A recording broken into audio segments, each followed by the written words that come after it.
morning. I hope everyone's doing great today. So today's Tuesday, February 7th. We have 4 cases on the docket, 2 of which are set for argument this morning, and I'll be reading out all. So the first is case number C220245, which is set for argument this morning, Smith versus SOCI Petroleum. If attorneys can please identify themselves and their readiness to proceed. Brad Hallenstein, the appellant, Brian Smith. Good morning. Martha Garber for the Ohio Bureau of Workers' Compensation. The employer is not active in this second round of action. Thank you. The next case we have, which has submitted on the briefs, is case number C220300, State of Ohio versus Stewart. Followed by that case is case number C220301, State of Ohio versus Childers, which also has submitted on the briefs. And the last case, which is set for oral argument this morning, is case number C220231, State of Ohio versus Bishop. The appellant, Your Honor, David Hoffman, is ready to proceed. Thank you. Thank you. Thank you both. All righty. So with regard to the Smith case, we can start whenever you're ready. And would you like to reserve time? Yes, ma'am. I'd like to reserve 5 minutes, please. 5 minutes, okay. May it please the court, again, Brad Hallenstein for appellant Brian Smith. I was not on the brief, but I am with Nager, Romaine, and Sniper, counsel for appellant. Mr. Smith, there's 2 problems we have with what's transpired so far. First, Mr. Smith had an allowed workers' compensation claim. It was dismissed with prejudice by the trial court on a procedural basis that is not necessarily jurisdictional due to him failing to have filed his complaint within 30 days of the employer's notice of appeal. Courts generally try to avoid depriving a plaintiff of their right to have their day in court on a procedural basis. Secondly, this matter was remanded back to the trial court by this court in 2016 for the specific purpose of the trial court hearing the appellant's Rule 60B motion on the merits. And what happened at that point? Why was that motion not heard, do you know? My understanding was the court felt that it lacked jurisdiction in which to do so, and we believe that was an incorrect finding. The trial court at that point? Yes, sir. But we remanded it so it could decide that. Yes, Your Honor. So now, So let me try to understand. You believe that the reason that there was such a delay in the determination was because the trial court felt that it didn't have jurisdiction, and then, of course, it ultimately ruled that it didn't have jurisdiction? yes, and we're here now 7 years later, and the matter has still not been heard on the merits pursuant to the direction from this court. Again, Mr. Smith was injured at working on 9/24/14. He had to go through several adjudicative hearings before the Industrial Commission. His claim eventually got allowed for cervical sprain strains, lumbar sprain strains, bilateral leg and thigh sprain strains, a testicular contusion, and a head injury. That allowed him to receive or be eligible to receive compensation and benefits through the workers' comp system, and also possibly settle his claim for additional compensation. Now, the employer filed its notice of appeal on 8/5/15, which was its right to do, and under 4123-512, Mr. Smith was supposed to file the complaint within 30 days of the filing of the notice of appeal. I'm not going to argue the 60B motion, but some interesting things transpired that we believe would demonstrate excusable neglect or other reasons under 60B1 or 6. Specifically on 9/8/15, Mr. Smith's prior counsel, Hockman and Plunkett, ceased to represent him, and he was pro se until May 2nd of 2016. This prior counsel, Hockman and Plunkett, were counsel for him during the 30-day period that he had to file his complaint, but they were not served a copy of the notice of appeal, and so were not on notice, which the employer admitted in their Supreme Court memorandum in opposition. The employer counsel only requested certified mail service on Mr. Smith and the BWC administrator. That service came back unsigned. Also, the employer admitted previously that it initially sent the notice of appeal to injured worker's old address where he was no longer living. Not until 12/2/15, when Mr. Smith was pro se, did the employer send Mr. Smith the notice of appeal to his correct address, though again by certified mail, and it came back unclaimed, indicating he did not receive it. So there is the potential for excusable neglect here, or surprise, or inadvertence, or other reason under 60B. Now, the trial court on 4/20/16 dismissed the case with prejudice due to his failure to file the complaint timely. So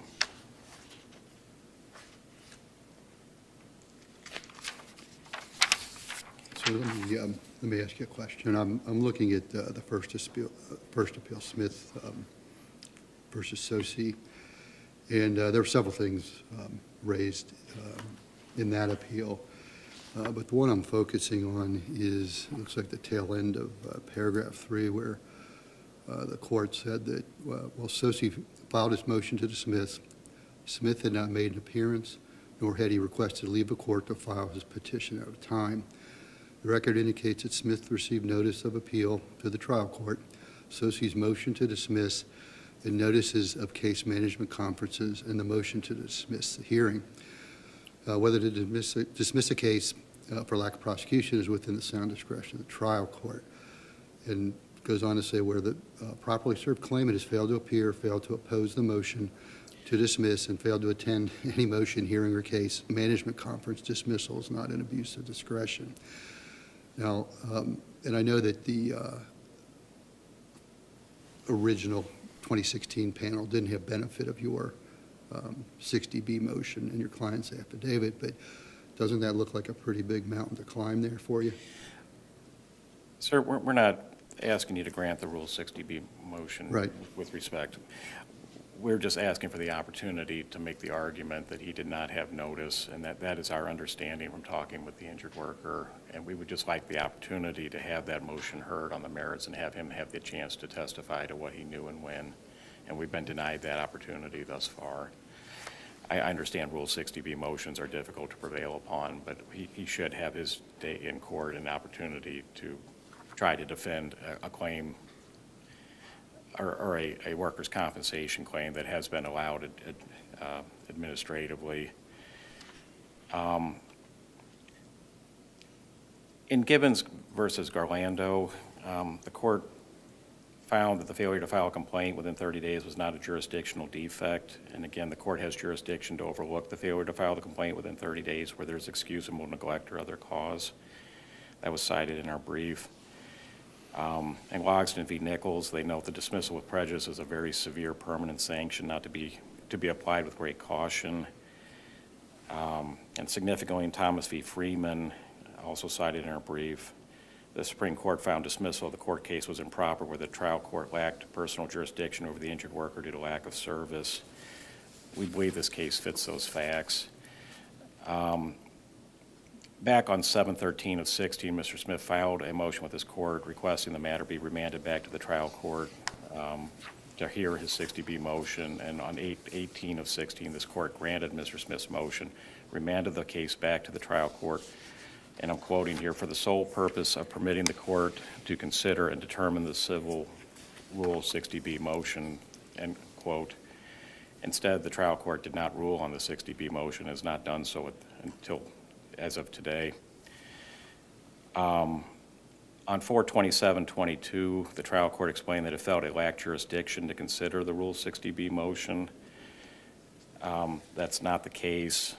Again, Gibbons v. Garlando indicates that the failure to file the complaint timely is not a jurisdictional defect that deprives the trial court of jurisdiction. Smith has appealed that decision, asked this court to again remand the matter back to the trial court to finally consider the merits of the 60B motion, and we would ask you to consider that. I'll reserve the rest of my time, please. Thank you.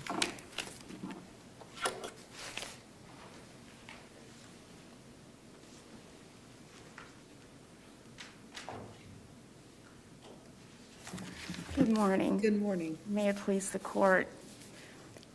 I need to clarify two things. The issue of remand and timing, because the facts were a little muddled. First of all, the remand, which in part the court quoted, did grant the appellant's motion to re-grant. And this was back in 2016. So why didn't the trial court do anything when we remanded it to decide this issue?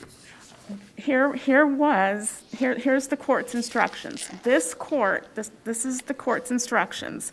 The appellant shall, by means of a supplemental record, transmit and certify the trial court's determination by or before September 30th, 2016. The appellant did nothing. No supplement of the record, nothing at all. Just allowed the case to languish again for another month or so.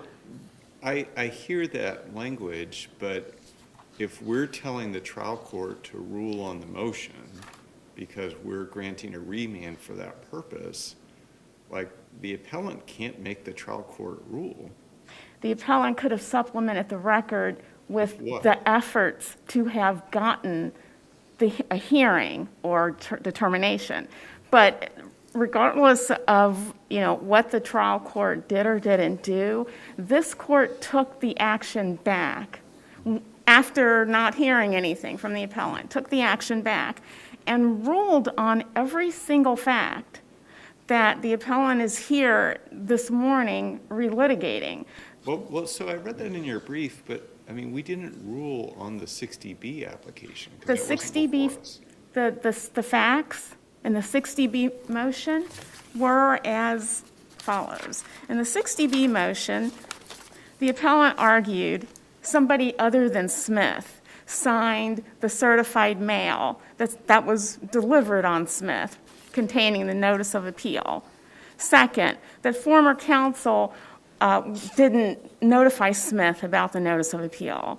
Second, that Smith didn't receive any notices about the case or about the motion to dismiss. And fourth, that Smith only learned about the case when logging on the BWC. Smith argued that in his 60B motion, he argued that in his motion to remand, and he argued that in his motion for reconsideration. And when he did not follow up after the court remanded, this court ruled on each and every one of those facts. So in essence, what is being asked is for the trial court to rule. Did we acknowledge his affidavit in the 60B application and adjudicate that? The court had that in the record. Yes, the court, this is what this court said. Okay, the first district said, first of all, that so she appealed, and once that happened, Smith had an obligation to file his complaint within 30. That would have been September 4, 2015. Okay, but what happened was I notified Smith. The Industrial Commission notified Smith. So she notified Smith. The Hamilton County Court of Clerks notified Smith. Smith did nothing. So this court held at paragraph 3 of its decision back in 2017, the record indicates, 1, Smith received the notice of appeal to the trial court. That is a finding by the Hamilton County Appellate Court. But I think, I understand what you're saying. That was a finding that we relied on, but the whole purpose of 60B is to say, hey, court, there was a mistake because there's this new evidence that shows that the factual finding, the predicate for the ruling was erroneous. That's the whole purpose of 60B. But what new finding, Your Honor? Oh, I'm sorry, what new evidence? Whatever he said in his affidavit. I'm not saying that it's meritorious or not, but I'm Well- saying procedurally, you can't say that because this court made a finding, the whole thing is over. The 60B motion, the notice of appeal to this court, it's all the same apple. It is all the But same. where, in our opinion, did we adjudicate the essence of the 60B motion? The 60B motion, grounds for relief, is the basis for this court's affirmance of the trial court's dismissal. I mean, in essence, what Did we cite the affidavit at all? you cited the fact that Smith says he didn't have counsel. That's at paragraph 4.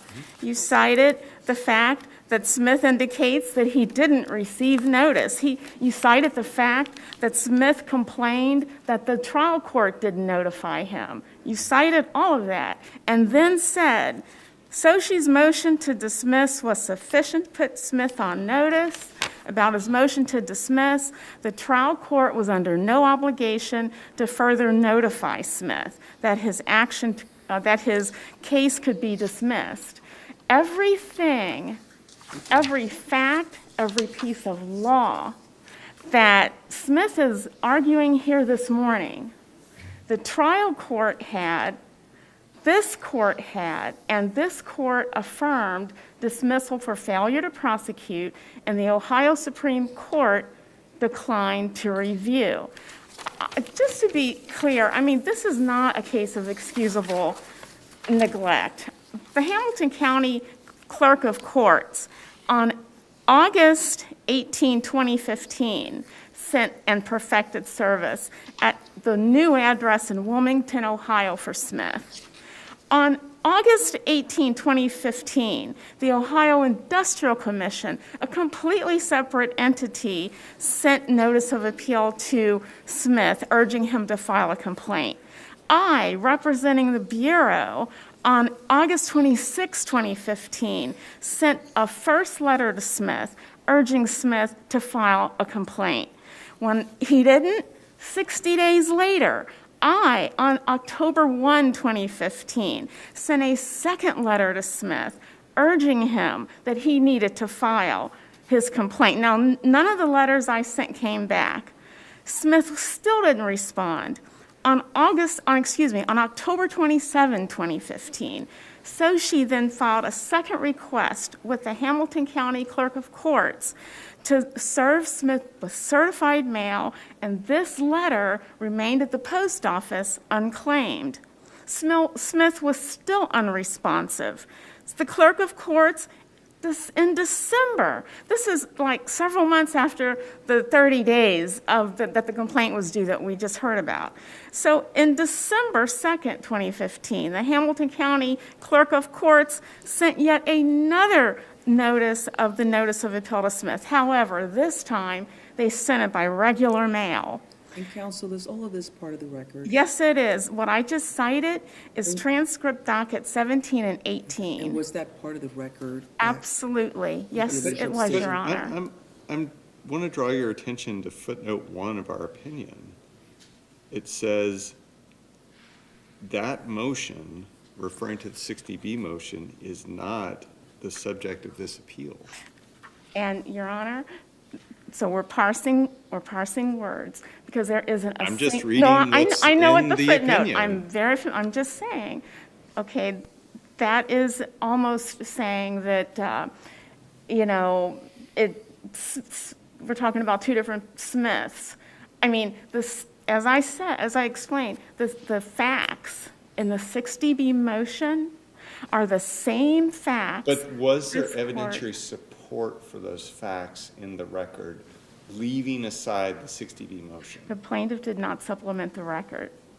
That's not what I'm asking. What I'm saying is, other than his affidavit that was attached to the 60B motion, was there evidentiary support for his claim that he did not receive the notification?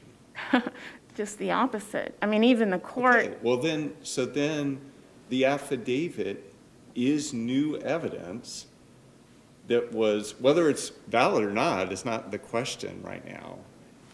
But it does represent new evidence that we said in our opinion, we're not considering.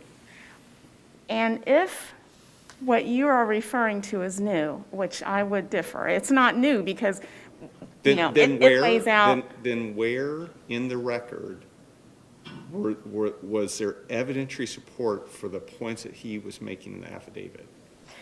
I just cited that to the court. I just cited that.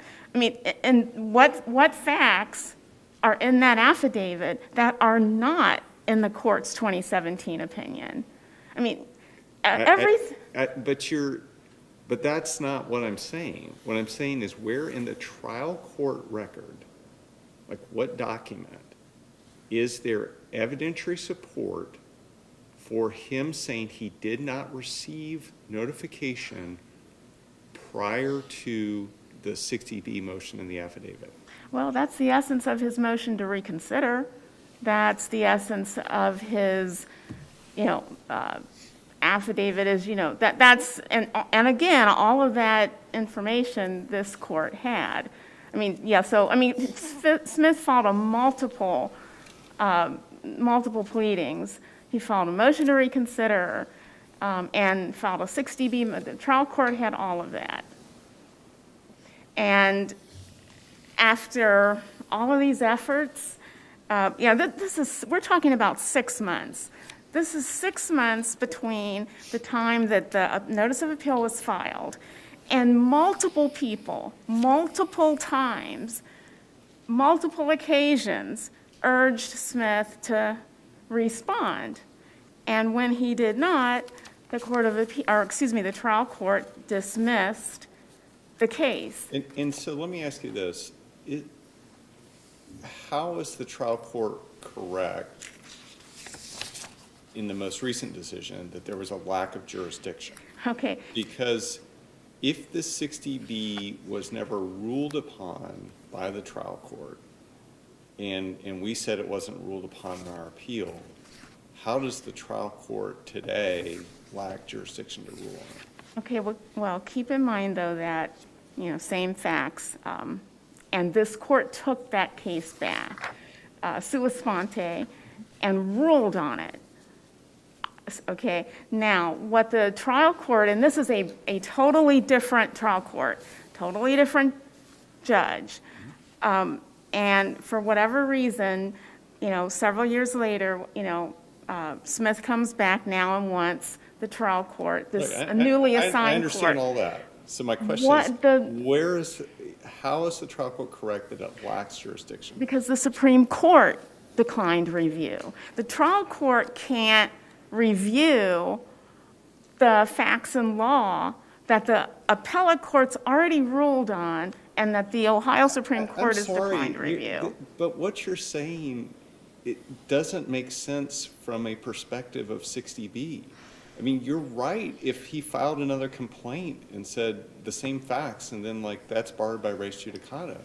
But 60B is for new evidence or new developments that have happened after adjudication of the case. So my question is, just because the case was decided does not strip the trial court of jurisdiction. Otherwise, 60B would never be a procedural mechanism. Counsel, you have about a minute left. Thank you, Your Honor. There is no new evidence. Same facts, same law, same relief was requested. Several years ago, ruled on by this court and the Supreme Court. The trial court based its decision on a lack of jurisdiction. The second time around. The second time. And I'm just asking you, is there a case, is there a principle that would say the trial court's right? Because that's what I've not heard this morning. Well, yes. I mean, and in terms of rules, the trial court is an inferior court. The appellate court is the court that ruled on the facts and law that Smith in 22 or in 2022 is asking the trial court to review. And so the trial court's looking at that and saying, several years ago, the appellate court already ruled on that, and the Supreme Court declined review. You know, I don't, as an inferior court, I don't have authority or jurisdiction to question the same facts, law, and relief requested. And that was how it arrived at its But opinion. that's not how 60B works. Like, if the case had, just take another case, a civil breach of contract action, it goes up, the plaintiff loses, it gets appealed and it's affirmed. Well, the next day, he discovers the hidden evidence and comes into court. That's what 60B's for. But there's It doesn't no preclude the hidden court, evidence. it doesn't strip the court of jurisdiction to decide that. This court must have come to the conclusion, I mean, you know, I don't know how this court came to the conclusion it did when deciding it's time to take this case back and decide it.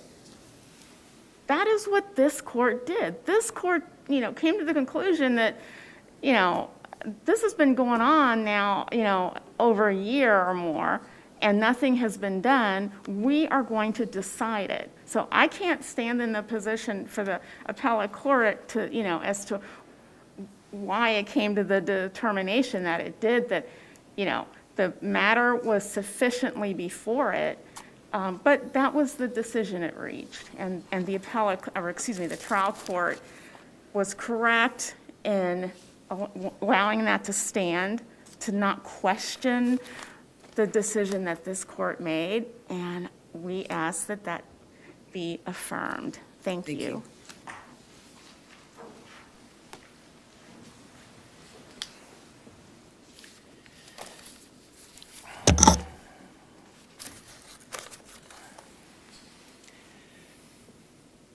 It was brought up that the trial court, that the appellant did not follow what the trial court had ordered, that it submit a supplemental record. It wasn't a supplemental record of evidence supporting the 60B motion. It was just simply to certify the trial court's determination of the motion.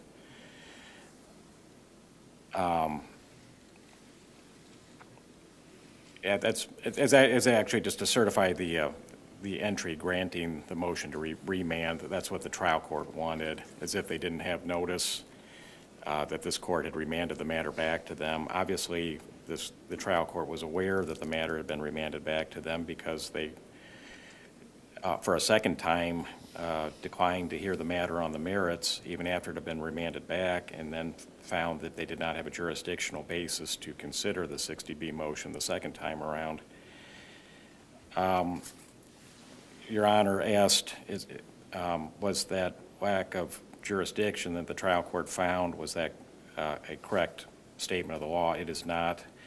Again, in the Gibbons v. Garlando case, 1995-27, Ohio Appellate 3D 287, the court found that the failure to file a complaint within 30 days was not a jurisdictional defect, and that the court has a discretion to overlook the failure to file the complaint within 30 days where there is excusable neglect or other good cause.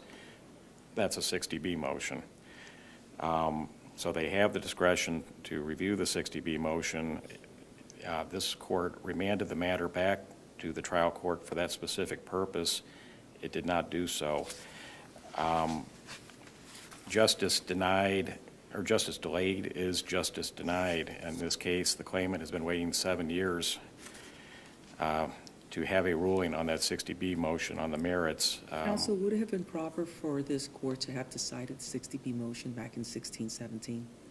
I'm sorry, ma'am. Would it have been proper for this court to have decided the 60B motion back in 1617? My understanding, and I'll defer to your learned honors, but my understanding is that the 60B motion is to be heard by the trial court, and then this court would review that decision. But it's not, this is not the place for the original adjudication of a 60B motion. And I think this court was correct in saying that it was not ruling on the merits of the 60B motion, because with respect, we don't believe it's the appellate's court's place to do so. It's the trial court's purpose, and then this court is supposed to review that decision. Again, he had an allowed claim. He's supposed to have a court appeal on the merits. He's been denied that due to a procedural reason. This matter was remanded back to the trial court to hear the 60B motion that was timely filed. The trial court, again, refused to hear it on the merits for another procedural reason, that it didn't have jurisdiction. That's an incorrect statement of the law. We're not here to argue the 60B motion. We just are asking for the opportunity to do so. We'd ask you to consider it. Thank you. Thank you. Thank you both for your arguments this morning. We will take the matter under submission, issue a timely decision, and we wish you both a wonderful afternoon.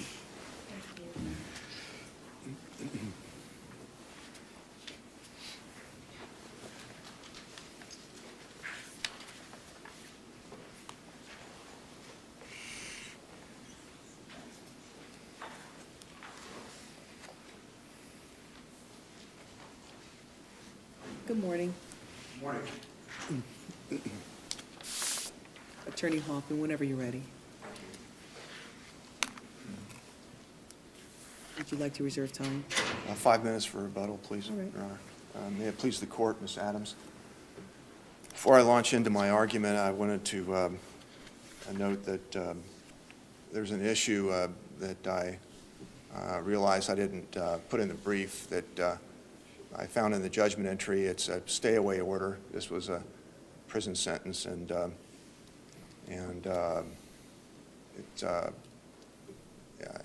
I just wanted to ask the court if the court would notice it sua sponte. That would solve the dilemma. But anyway. It sounds like he's staying away for about 20 years anyway, right? 22, I think, yeah. 22, okay. Your Honor. But at any rate, who knows about these things, if after he's released, if he actually would come into contact with him, what havoc could be raised. But anyway, I wanted to note that before I launch into the argument. This is a merger issue claim on appeal. I think it might be easier for the court to follow my argument if you would look at page 2 of my reply brief. It has a list of the indictment counts. And I want to begin by saying that at the sentencing hearing, the prosecutor took the position that counts 1 and 3 wouldn't merge. The prosecutor asserted that count 1 involved the burglary. It took place in the kitchen, he said. And then count 3, because of a merger issue, it involved the brick, use of a brick, which he asserted, took place in a different area. So the guilty plea was to 1, 3, 6, and 7? Guilty plea was 1, 3, 6, and 7. That's correct. Okay. And which were the ones that merged? The prosecutor actually suggested that 6 would merge into 3. And that was the basis of his claim, as a matter of fact, why 3 involved the brick. Because he took the position that the 2 felonious assaults in counts 5 and 6 both involved the same conduct, that they were charged in the alternative. So because of count 5 mentioning the weapon, count 6 being the same offense would be referring to the injury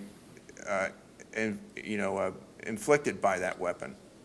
So that if you pled to count 6, for example, you would be actually, for purposes of merger, the trial court could recognize the use of the brick. That was the position of the state. Now, that didn't happen here. That 6 was merged into 3.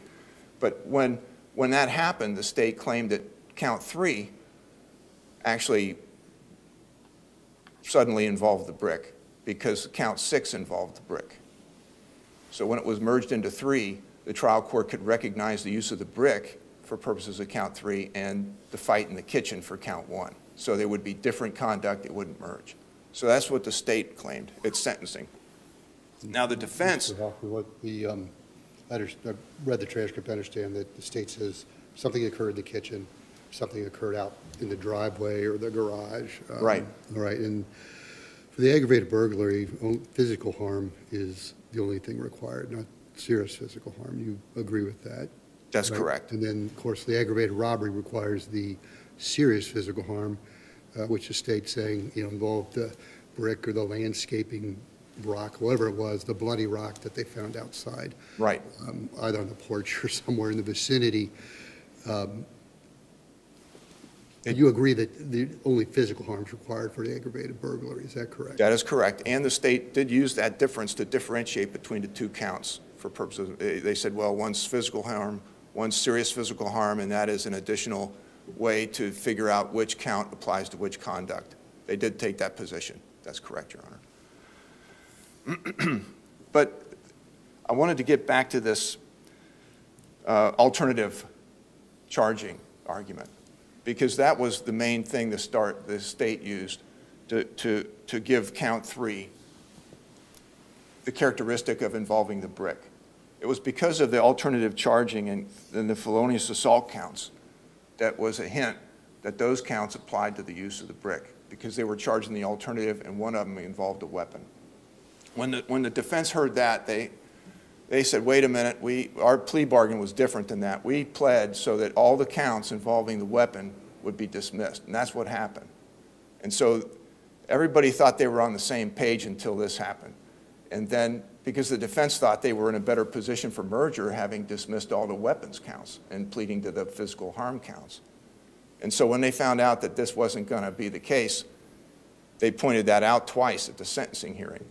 Well, I guess I'm confused on that. What would the serious physical harm have been but for the assault with the brick?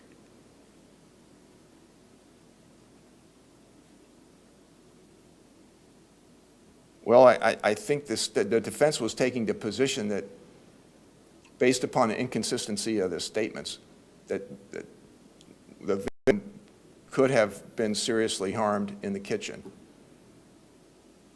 So they were asking the court, I guess, to assume a scenario where you had competing facts, where you have one statement. Well, but I think this inconsistent with it. is the challenge that you have when, I mean, you're basically saying we were kind of duped into this deal, but I mean, what you're saying right there shows that like there's a series of assumptions that defense counsel was basing the calculus on, and those assumptions were based on inconsistent statements by the witness. Right. And like those assumptions could be wrong. And I mean, you all didn't, strike a deal for any sort of recommended sentence or That's anything true. like that. Yeah. And if merger was the key issue, it seems like that should have been part of the discussion. I understand. I saw the same thing. It's almost like forcing the trial court to wear blinders based upon what you're pleading to, when the facts that in those videotapes, pretty clearly show that a brick was used. Right. But anyway, I wanted to note And that, that could be done during a plea agreement, but it has to be part of the agreement, is it not? In other words, an accused can plead to an offense that is inconsistent with the facts of the case pursuant to a plea agreement.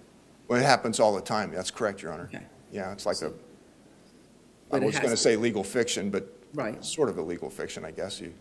Both sides assume certain facts for purposes of the plea bargain. Factual fiction. Right, factual fiction, thank you, Your Honor.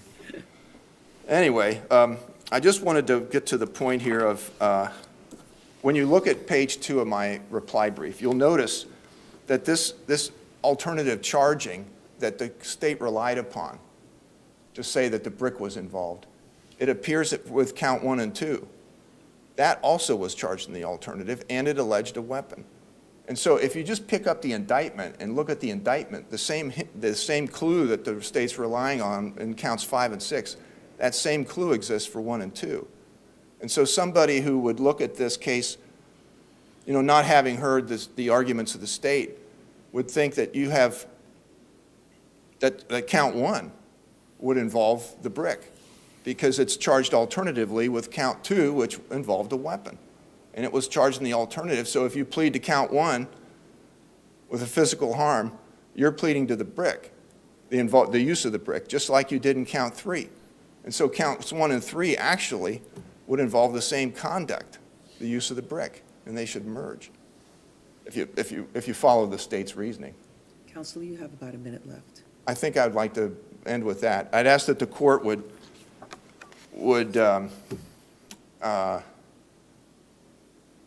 I would ask that the court would remand and for a new merger hearing, that the pleas would stay put as the trial court. The defense attorneys didn't want to withdraw the plea below. They wanted to have a shot at the merger, a fair shot of all 3 counts merging into 1.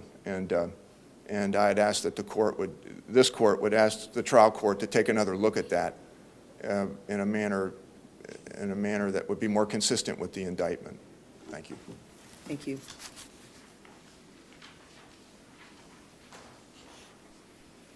Good morning, Your Honors. May it please the court, Mr. Hoffman.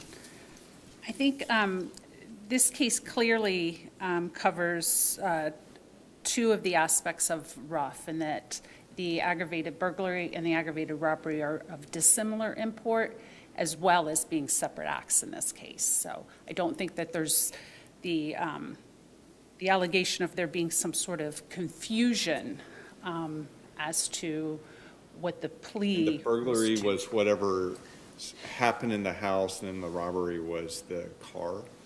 Correct. And and first I'd like to point out the argument with regard to the alternative that Mr. Hoffman was just pointing out with the alternative, charging in the alternative.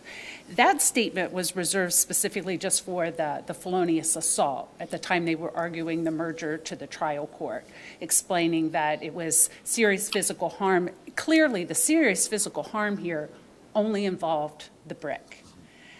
So with regard to the aggravated burglary and what was charged in count 1, aggravated burglary with inflicting serious physical harm, count 2 was with a deadly weapon. We don't know that was being charged in the alternative. That's not what the prosecutor stated in response to that. If I followed the facts correctly, and again, I did not write the brief in this case. I just got up to speed on this yesterday reading the record. I think there are 2 points where he enters the house. He enters the house through deception. That's how he gained entrance to begin with. And then I believe there was also some, the actions that occurred in the kitchen were over searching for jewelry. And I think there was one indication that a ring was actually removed from the victim's hand. At that point, the defendant is going throughout the house. The victim then, in order to fight back, obtains knives and actually is able, the defendant runs away from him. He locks the front door. At that point, the aggravated burglary is over. That's the separate act. And then the victim at that point, and I don't know if they were, the language that's used is that he was pursuing the defendant. Now, whether or not he was pursuing him to make sure he was leaving or if he was securing another door through the garage, that's not clear. But at that moment in time, the aggravated robbery begins. So that's how these acts are completely separate. I understand Appellant's argument. I think what he's saying is that count 1 and count 3 were always intended to be about the brick. I don't know that that's the case because, again, the aggravated burglary, it's of dissimilar import. He trespassed into the home with the intent to commit any criminal offense, whether that was to, assault the victim or commit a theft offense. We don't know necessarily. By looking at the indictment, that's what the conduct that it could cover. But I'm saying that then count 2, the state only made only said the statement with regard to charging in the alternative with regard, that was reserved for the felonious assaults. They did not make that statement, as Mr. Hoffman indicates, that we charged it in the alternative with the aggravated burglaries as well. So with that line of thinking here, and again, what we have with regard to the aggravated robbery, that is when apparently the keys are removed from the victim, and then the car is taken, and, he flees in the victim's car. So clearly, again, this covers both aspects of rough with regard to dissimilar import and separate acts, very clearly. With regard to, what was, I What's our can't remember. standard of review in this case? Pardon me? What's our standard of review? Oh, I think clearly the standard of review for merger is de novo.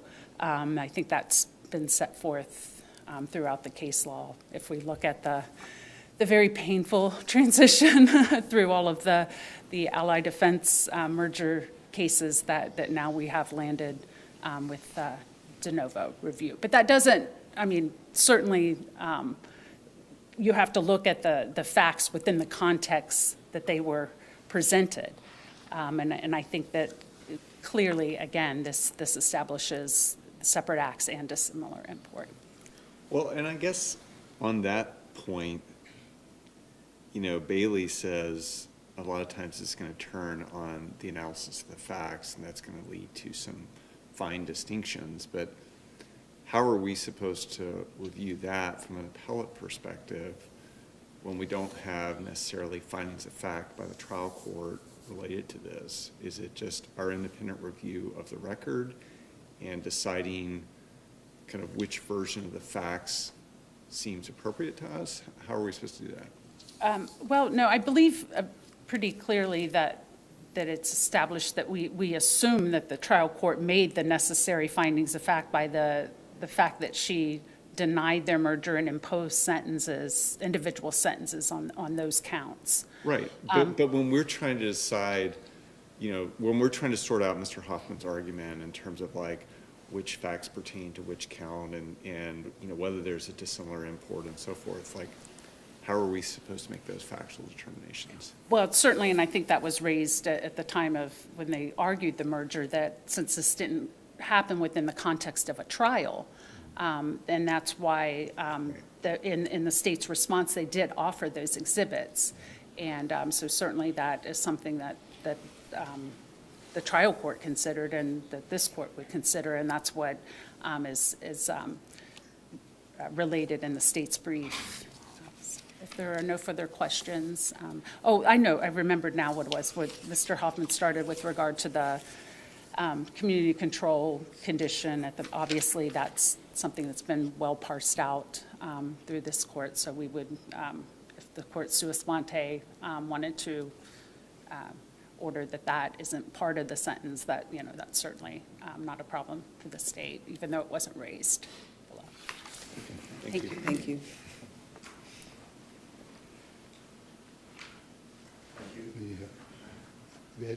Mr. Hoffman, let me ask you a question before we get started on your rebuttal. I took a look at the revised code. Your client pled guilty to aggravated robbery, 291101A3. I won't read the whole thing to you, but the Section 3 says inflict or attempt to inflict serious physical harm on another. He also pled guilty to aggravated robbery under A1, and under the aggravated burglary, the offender inflicts, attempts to inflict, or threatens to inflict physical harm on another. So this fellow pled out to the robbery under two different harms. So you're saying that the counsel below assumed those would just merge? Well, maybe he thought that the lesser harm might be included in the larger one. I don't know. I can't answer that question. Okay. But physical harm is if you punch somebody, and serious physical harm is if you hit somebody over the head and they get aphasia. Right. Okay. So one would, I guess, not necessarily be included in the other. They'd be different, two different Okay. things. Yeah, but my point is they pled under those sections, I alleging understand. two separate harms. I I understand. Okay. I just wanted to point out one thing that occurred to me during the Ms. Adams' argument, and that is her observation that the state claimed that count one, the burglary, aggravated burglary involving the physical harm, had to be for the kitchen. And then she explained the factual scenario that would make a burglary. And it occurred to me that count two involved the allegation of a weapon. And I'm remembering all the videotape. The only weapon involved was that brick. There wasn't another weapon. And so if count one only applied to what happened in the kitchen, where's the weapon? What weapon are they talking about? I found that kind of intriguing. I think that there was enough here to put people on to create a distraction to the attorneys and to the trial court, and I think a new hearing with factual findings would be. Well, let me stop you there.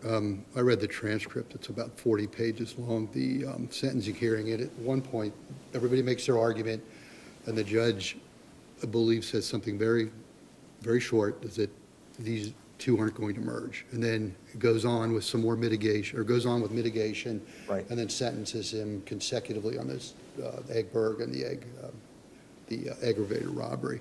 So I think she may have made a fine, at least in my mind. She said, these don't merge, after the arguments on the merger, and then goes on to the mitigation phase, and the victim's family spoke, et cetera, and then made her sentencing. I think you're right. She said explicitly they didn't merge. I think she might have even mentioned that relying upon the arguments of counsel or recognizing them, noting them, and then making that finding. And so, she made that, whether it's a finding or a holding, that they don't merge. That was pretty clear that she felt that there were, and the only arguments made had to do with I don't know, the only arguments had to do with separate commission, I think. That was the main thrust of all this, that these happened at separate times. One event happened in the kitchen, one outside with a brick. But the fact that count two involved the brick, and I think they were charged in the alternative. Ms. Adams is right. The state never claimed that counts 1 and 2 were charged in the alternative, but they did claim that counts 5, the 2 felonious assaults were, and it looks like the counts 1 and 2 were in the alternative, and count 2 alleged a weapon. And so why wouldn't count 1 involve the harm inflicted by the weapon, the brick?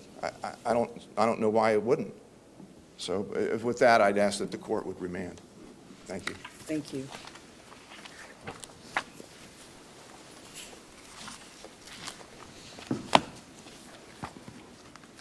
Thank you both for your arguments this morning. We'll take the matter under submission and issue a timely decision. Have a wonderful afternoon.